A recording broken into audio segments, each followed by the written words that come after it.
पुत्र सबके ऋण से मुक्त हो सकता है, पुत्र पिता के ऋण से मुक्त हो सकता है, पुत्र पूर्वजों के ऋण से मुक्त हो सकता है, पुत्र ऋषि ऋण से मुक्त हो सकता है, लेकिन मात्र ऋण से कभी पुत्र उऋण नहीं हो पाता।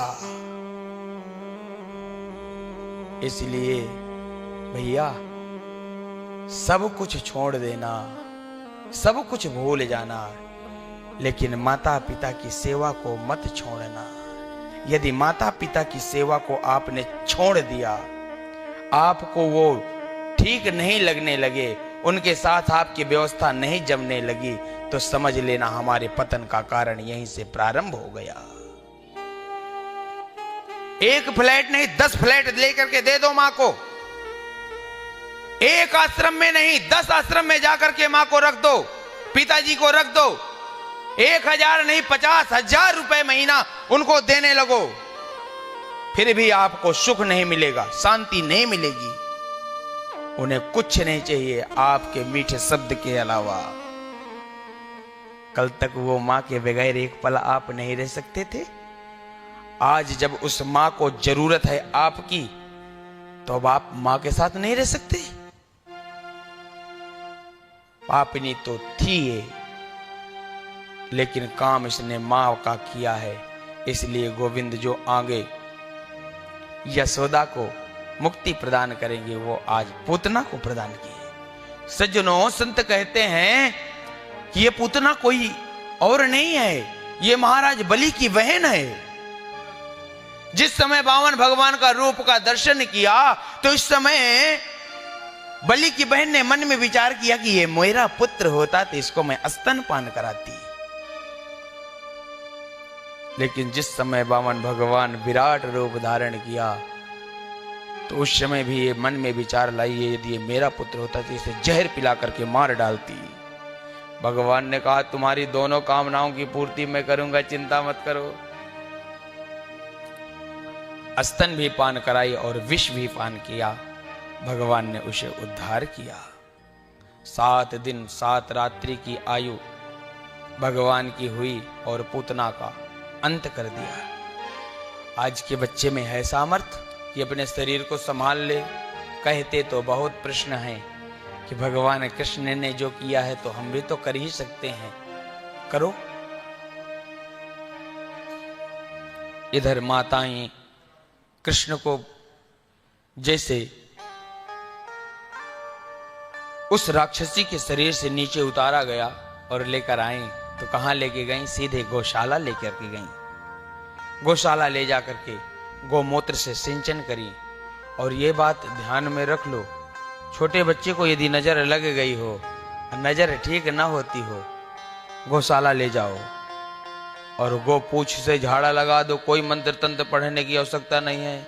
यदि बन सके तो एक हनुमान चालीसा के पाठ से झाड़ा लगा दो, जीवन पर्यंत की नजर नष्ट हो जाएगी, नजर नहीं लग सकती। गौशाला लेकर के गई और गौशाला लेकर के नजर झारती हैं माताएं। माताओं का एक अलग से पुराण है ना, बुढ़िया पुराण, और उस पुराण से एक मंत्र निकाली। कौन सा मंत्र? इंद्राणी ऋषिकेशा। इंद्रियों के रक्षा ऋषिकेश भगवान करें। जिनको झाड़ा दे रहे हैं उन्हीं के नाम से झाड़ा लगाए जा रहे हैं। ये पता नहीं कि ऋषिकेश भगवान तो यही है। इंद्राणी ऋषिकेशा नारायण प्राण रक्षका। हे नारायण भगवान, हमारे लाला के प्राणों की रक्षा आप करना। कहु कहाँ लग नाम बड़ाई। कहु कहाँ लग नाम बड़ाई। कहीं नाम गुण गाई। कहु कहाँ लगी, कहु कहाँ लगी नाम बड़ाई। राम न सकहि नाम गुण गाई। कहीं नाम गुण गाई। कितनी बड़ाई इस नाम की करूं, जितना भी करो उतना ही कम है। एक बार जिस समय सेतु बंधन हो रहा था, सेतु बंधन को श्री राम जी ने देखा, बड़े बड़े पहाड़ लाए जा रहे हैं, बड़े बड़े पत्थर लाए जा रहे हैं। श्री हनुमान जी महाराज क्या करते हैं, उसमें बस लिख देते श्री राम, और राम लिख करके जल में डालते हैं, तैरने लगता है। भगवान ने सोचा कि मेरे नाम से, मेरे नाम का इतना बड़ा प्रभाव, मेरे नाम मात्र से ही ये तैर रहा है, यदि मैं रखूंगा इसको जल में तो क्या होगा, ये तो और बढ़िया अच्छे से तैरेगा। बोले इस एक्सपेरिमेंट को कहाँ करूं, ऐसी जगह पे करता हूं जहां कोई देखे ना। लेकिन राम जी से दूर हनुमान जी कहाँ रहते हैं, जहां सेतु बंधन हो रहा था वहां से थोड़ा दूर राम जी गए और एक छोटा सा पत्थर उठाए, और पत्थर उठा करके जैसे समुद्र में डाला वैसे डूब गया। श्री हनुमान जी पीछे से खड़े थे, बोले प्रभु, जिसको आपके नाम का सहारा मिल जाए वो तो तैर ही जाएगा, आपकी शरणागति मिल जाए तो तैर ही जाएगा वो, और ये जिसे आप छोड़ दोगे तो तैरेगा कि डूबेगा, वो तो डूबेगा ही।